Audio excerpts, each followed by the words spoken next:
आज हम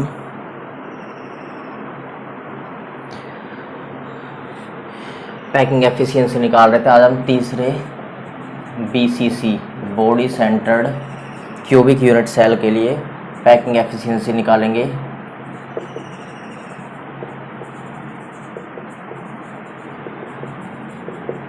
body centred cubic unit cell के लिए क्या निकालेंगे? आज पैकिंग एफिशिएंसी निकालेंगे। तो सबसे पहले क्या करेंगे? सबसे पहले हम इसमें A एंड R इसमें क्या देखेंगे? रिलेशन। जैसे सभी में अब तक A और R में रिलेशन देखते आए हैं। दोबारा से देखो, कल क्या बताया था? A और R में रिलेशन क्या आया था? SCC के लिए निकाला था, फिर FCC के लिए FCC क्या बोला था? HCPB या फिर BCC या फिर CCP बोला था। तो देखो इसमें क्या संबंध आया था? R बराबर क्या था? A/2। इसमें R बराबर क्या आएगा? A√2/4। और BCC में क्या संबंध आएगा वो अभी निकालेंगे। इसमें संबंध आता है R बराबर A√3/4। तो ये A और R में संबंध, A और R में क्या होते हैं? रिलेशन होते हैं। R और A में रिलेशन क्या है? A/2। R बराबर क्या होगा? A√2/4। और इसके लिए अभी निकालेंगे जो क्या आएगा? A√3/4 रिलेशन आएगा A और R में। तो उसके बाद हमने पैकिंग एफिशिएंसी निकाल ली थी इन दोनों के लिए। इसके लिए पैकिंग एफिशिएंसी कितनी आई थी? 52.4%। और इसके लिए कितनी आई थी? 74%। और इसके लिए हमारी पैकिंग एफिशिएंसी आएगी 68%। मतलब 68% भरा हुआ भाग है एक यूनिट सेल में, और सारा क्या है? वैकेंट स्पेस पड़ा हुआ है। तो देखो इसमें A और R में रिलेशन। देखो BCC के लिए A और R में रिलेशन कैसे देखेंगे? पहले हम एक यूनिट सेल बनाते हैं।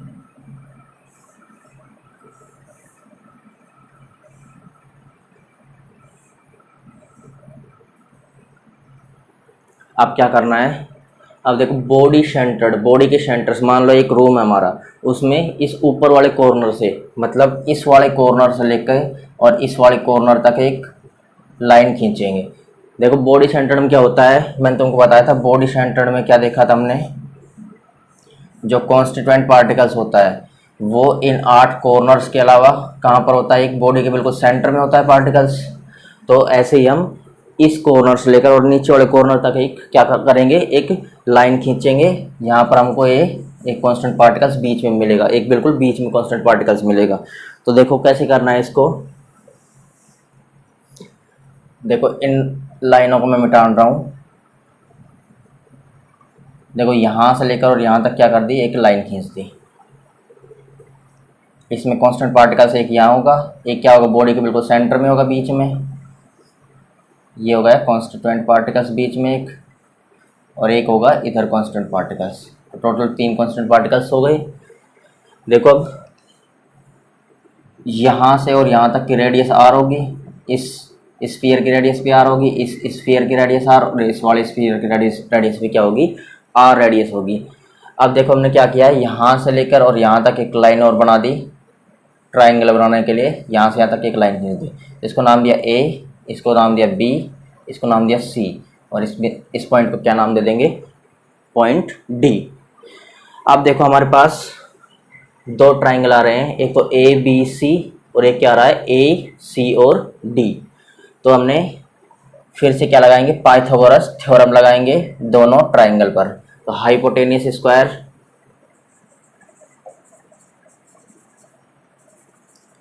क्या होता है?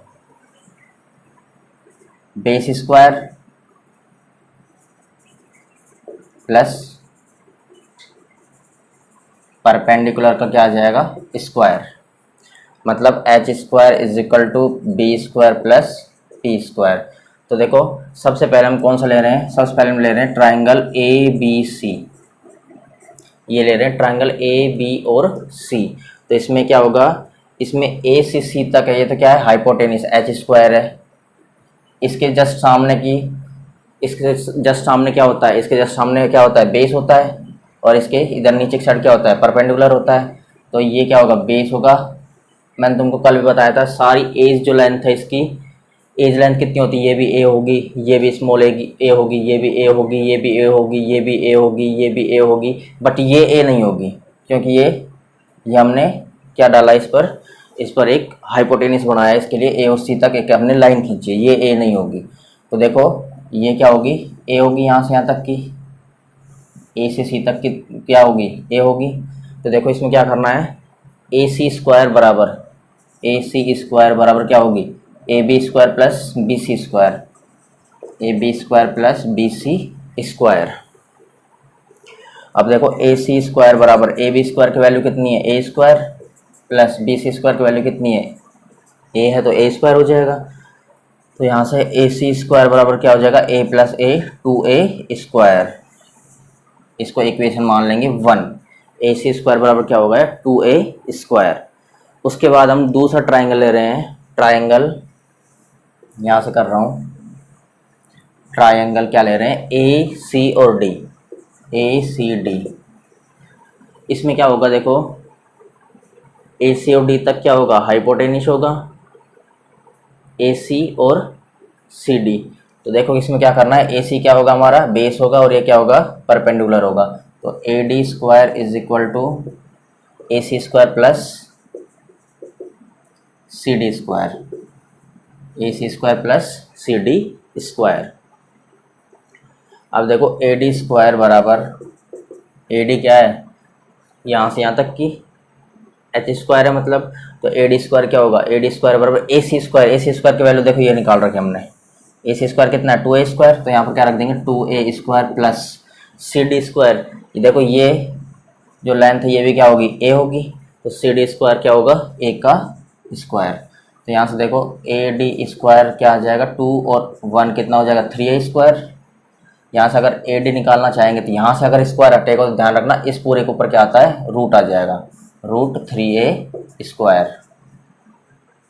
अब आगे क्या आएगा, ए डी बराबर ए स्क्वायर को रूट के बाहर लाएंगे तो ए आ जाएगा और रूट 3 इसके अंदर।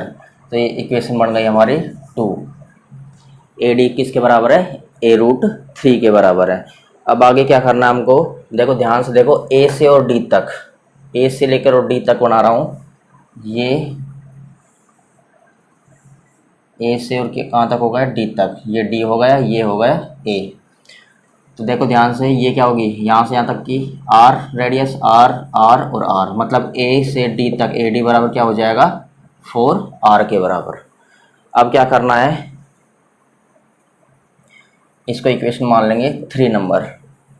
अब देखना है इक्वेशन 3 से वैल्यू किस में पुट करेंगे, इक्वेशन 3 से ए डी की वैल्यू इक्वेशन 2 में पुट कर रहे हैं, इक्वेशन 3 से ए डी की वैल्यू इक्वेशन 2 में पुट करेंगे, मतलब ए डी की जगह क्या रख देंगे 4r। तो देखो ध्यान से ए डी की जगह क्या रखेंगे 4r बराबर क्या हो जाएगा ए रूट 3, क्योंकि ये और इस वाले में दोनों में देखो ए डी है, तो इस ए डी की वैल्यू 4r है, तो इस इक्वेशन में पुट कर दिया, 4r क्या हो जाएगा ए रूट 3, r बराबर क्या हो जाएगा यहाँ से ए रूट 3 और 4 के इसमें चल जाएगा डिवाइड में, ए रूट 3/4। अभी मैंने तुमको रिलेशन बताया था आर और ए में क्या रिलेशन होता है, आर होता है ए रूट 3/4 और सेकंड वाले के लिए क्या आया था ए रूट 2/4, इसमें क्या है ए रूट 3/4। ये हमारा रिलेशन हो जाएगा ए और आर में, किसके लिए, body centred cubic unit cell के लिए। ए और आर में क्या हो गया, रिलेशन हो गया। दोबारा से देख लो इस पूरे को, हमने क्या किया, एक रूम है, इसमें इस सेंटर से लेकर बीच में एक कांस्टेंट पार्टिकल्स होगा, इस सेंटर से लेकर नीचे वाले सेंटर तक एक लाइन खींच दी, तो एक पार्टिकल वहाँ होगा, एक बीच में होगा और एक क्या होगा नीचे कांस्टेंट पार्टिकल्स होगा। तो देखो क्या किया है, यहाँ से यहाँ तक एक लाइन बनाई, ए से सी तक भी एक लाइन खींच दी, तो क्या होगा ए बी सी मान लिया ट्राइंगल, और ऐसे ही ए सी और डी ट्राइंगल हो गया। तो इस पर पाइथागोरस थ्योरम लगाएंगे तो क्या आएगा, hypotenuse square base square plus perpendicular square, H square is equal to क्या होगा B square plus P square होगा।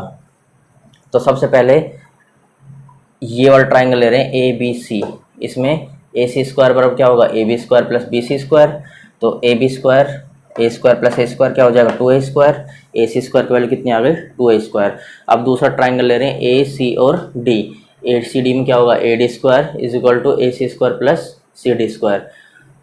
तो यहाँ से ए सी स्क्वायर की वैल्यू हमने निकाल रखी है 2a स्क्वायर, तो यहाँ पर 2a स्क्वायर रख दिया और ये क्या होगी ए स्क्वायर। उसके बाद देखो 2a स्क्वायर और a स्क्वायर 3a स्क्वायर हो गया, यहाँ से अगर स्क्वायर हटाएंगे इस पूरे के ऊपर रूट आ जाएगा, और यहाँ से a को रूट के बाहर ए स्क्वायर रूट के बाहर लाएंगे तो ए आएगा और रूट 3। तो ए से डी तक की वैल्यू हमने देखा कि ए से डी तक की क्या है, R plus R plus R plus R, मतलब कितना है 4r। अब इस ए डी की वैल्यू इस इक्वेशन पुट कर देंगे, 4r क्या हो जाएगा a√3, r बराबर a√3/4। ये हमारा रिलेशन होगा ए और आर में, किसके लिए, body centre cubic unit cell के लिए। आगे देखो, अब इसको ध्यान रखना है, ए आर क्या है, a√3/4। अब हम पैकिंग एफिशिएंसी देखेंगे इसमें, यहाँ लिख रहा हूँ r is equal to a√3/4।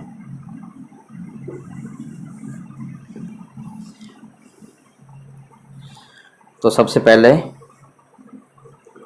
Packing efficiency का फॉर्मूला क्या होता है, परसेंटेज पैकिंग एफिशिएंसी।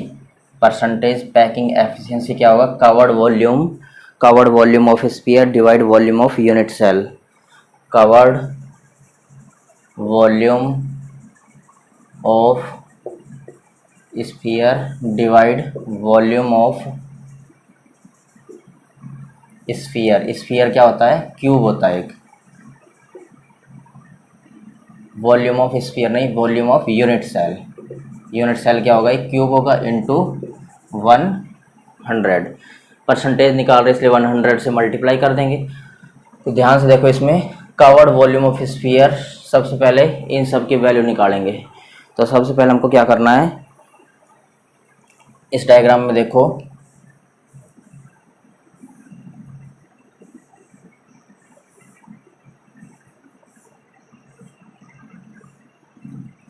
हमने क्या लिया था, यहाँ से लेके और यहाँ तक के ये पॉइंट लिए थे। एक कांस्टेंट पार्टिकल इधर लिया था, एक कांस्टेंट पार्टिकल बीच में लिया था, और एक कांस्टेंट पार्टिकल्स इधर हो जाएगा। यहाँ से यहाँ तक की लाइन बनाई, ए बी सी और D, R R R R, 4r हो गया। अब देखो, सपोज कर रहे हैं length of an edge, suppose length of an edge. Edge length कितनी मान रहे हैं, ए मान रहे हैं। अभी तुमको बताया था ये भी ए होगी, ये भी ए होगी, ए होगी, ये भी ए होगी। सपोज कर लिया इसको, क्या है, ए है। और रेडियस क्या है स्फीयर की, स्फीयर की रेडियस तुमको बता रहा कि आर, रेडियस ऑफ स्फीयर ये क्या आ जाएगी, आर हो जाएगी। तो हमने ए और आर में यहाँ से रिलेशन निकाला था। आगे देखो, volume of sphere, volume of sphere, ये फॉर्मूला पढ़ रखा है। स्फीयर का वॉल्यूम क्या होता है, 4/3 πr³। 4 क्या हो जाएगा, 4/3 πr³। अब वॉल्यूम ऑफ यूनिट सेल अगर देखना हमको, वॉल्यूम ऑफ यूनिट सेल देखना है, तो वॉल्यूम ऑफ यूनिट सेल क्या होता है, यूनिट सेल क्या है, क्यूब। क्यूब का वॉल्यूम क्या होता है, क्यूब का वॉल्यूम क्या है, होता है एज की क्यूब। तो एज कितना है, ए है, तो क्या आ जाएगा, ए का क्यूब। ये हमारा हो जाएगा वॉल्यूम ऑफ यूनिट सेल।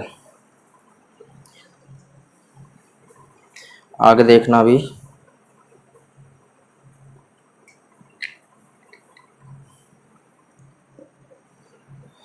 ये हो गया वॉल्यूम ऑफ यूनिट सेल। अब क्या करना हमको,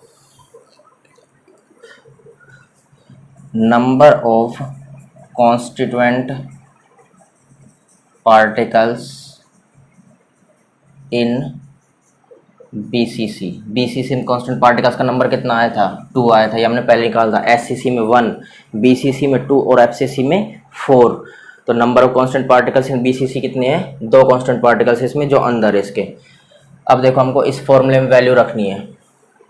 देखो, परसेंटेज पैकिंग एफिशिएंसी क्या होगा, packing efficiency covered volume of sphere. Sphere का वॉल्यूम कितना है, volume of sphere 4/3 πr³ divide volume of unit cell. Volume of unit cell कितना, एज की क्यूब मतलब a³ इंटू 100। अब देखो आगे क्या करना है, मैंने तुमको बताया था जितने कांस्टेंट पार्टिकल्स का नंबर होता है उससे मल्टीप्लाई करना है। तो यहाँ से कितने से मल्टीप्लाई हो जाएगा, 2 से मल्टीप्लाई हो जाएगा। ऐसे ही एससीसी में 1 से मल्टीप्लाई हुआ था, एफसीसी में 4 से मल्टीप्लाई हुआ था, इसमें किससे होगा, 2 से मल्टीप्लाई होगा।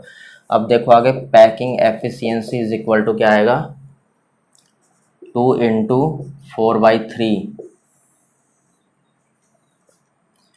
पाई की वैल्यू 3.14 आर क्यूब, तो आर की वैल्यू ये आई थी हमारी, तो a√3/4 की क्या आ जाएगी, क्यूब, डिवाइड करना है a cube into 100।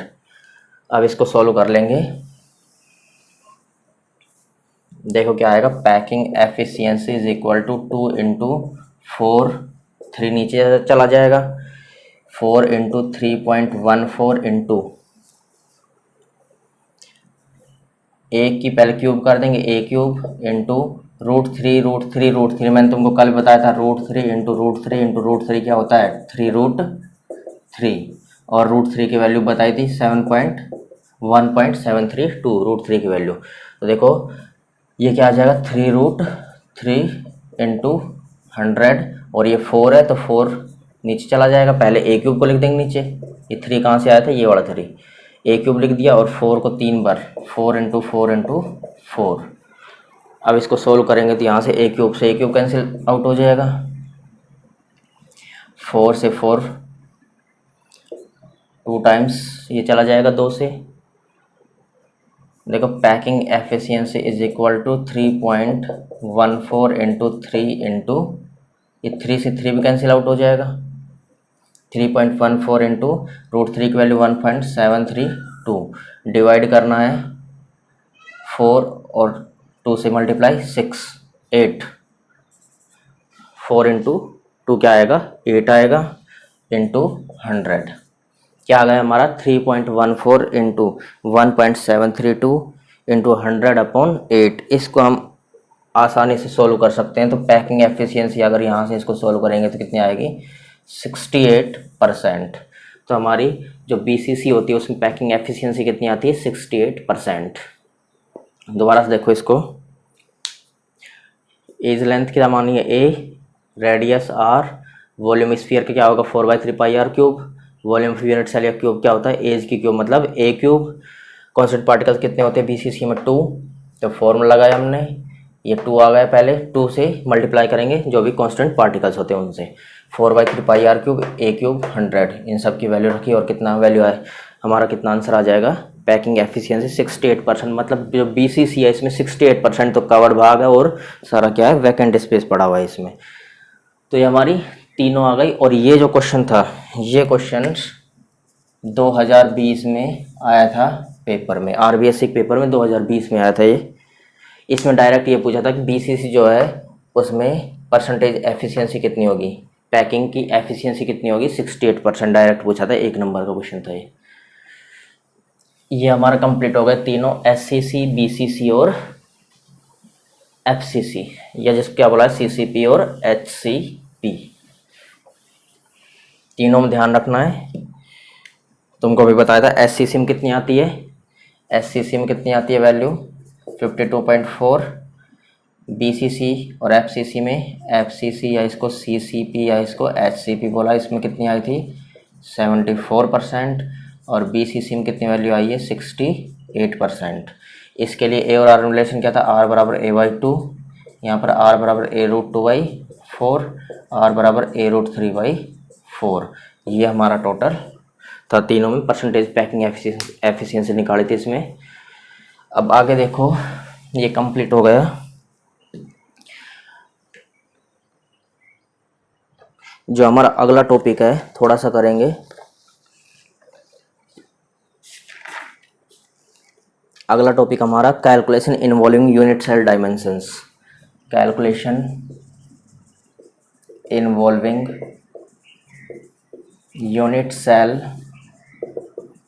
Dimension. Calculation involving unit cell dimension, dimension से रिलेटेड क्या है, यूनिट सेल की डायमेंशन रिलेटेड कैलकुलेशंस करनी है हमको। इसमें हमको डेंसिटी के बारे में पढ़ना, calculation the density of the unit cell, calculation the density of the unit cell.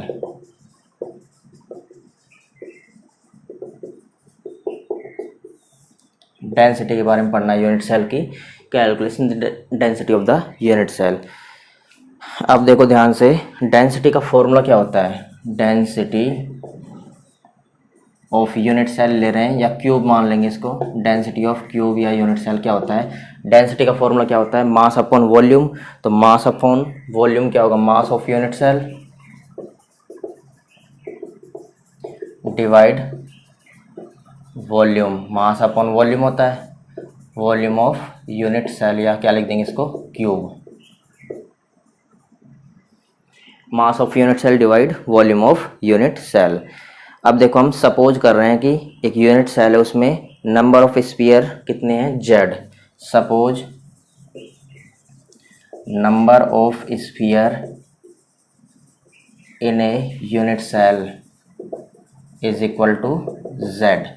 कितना नंबर माना है कि यूनिट सेल है, उसमें स्फीयर जो है उसका नंबर कितना है, जेड मान लिया, और उस यूनिट सेल का मास क्या है, उसमें मास ऑफ वन स्फीयर, उस यूनिट सेल में एक स्फीयर का मास कितना माना हमने, स्मॉल m मान लिया।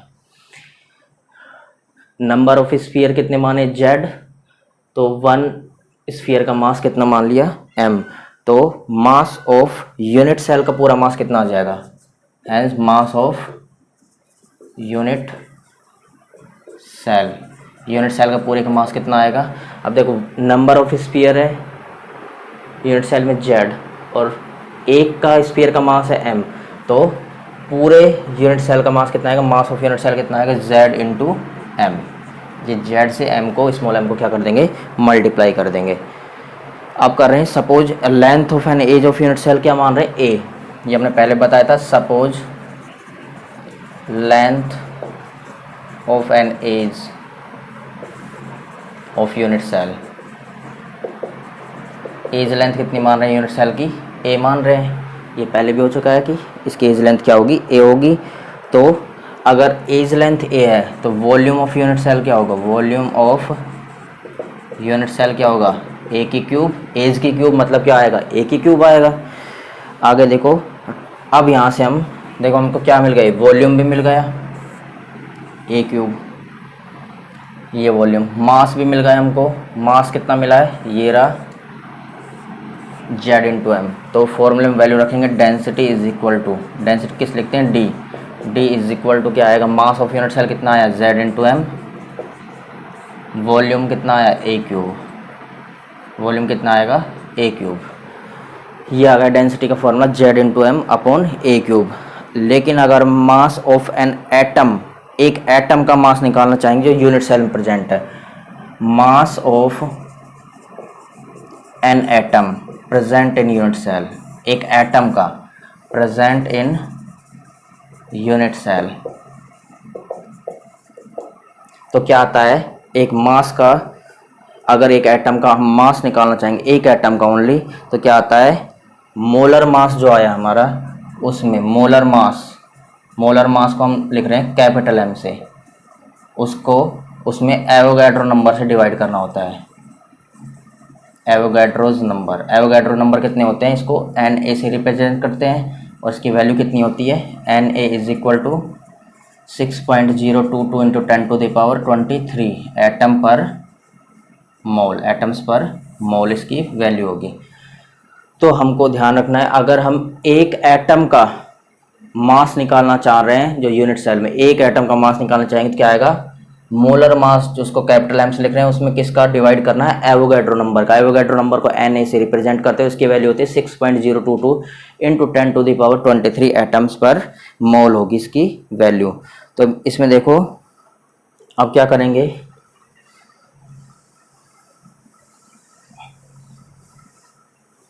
अब ध्यान से देखो, डेंसिटी क्या आई है, density D is equal to, इस